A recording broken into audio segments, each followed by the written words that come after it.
দীপক দাস তার পিতা জিতেন্দ্রনাথ দাস এর আত্মার শান্তি কামনায়, সদ্গতি কামনায় তার পুত্র আদ্যকার এই ভাগবত পাঠের আয়োজন করেছে। এবং এতে এই পাঠে কয়েকজন ভক্ত একটু প্রসাদেও অংশগ্রহণ করেছে।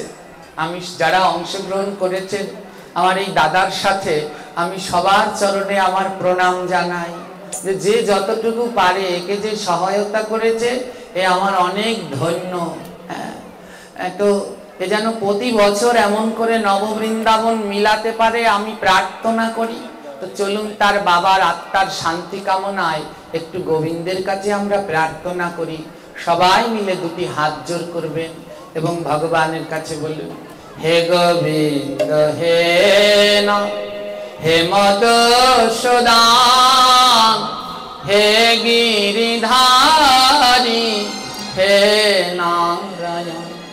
আজ যাদের উদ্দেশ্যে হলো এই ভাগবত পাঠের আয়োজন, তাদের যদি থেকে থাকে কোনো ভুল ত্রুটি অপরাধ, ক্ষমা করে দিও আমার অনাথের নাথ।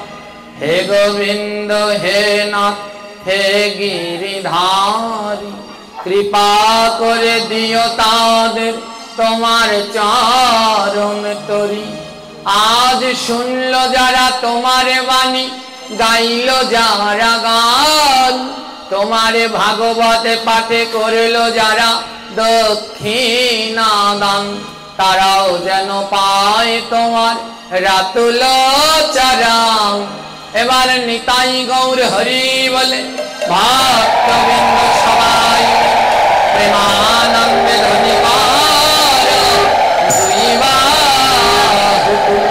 জয় শ্রী নিতাই গৌর প্রেমানন্দে হরি হরি।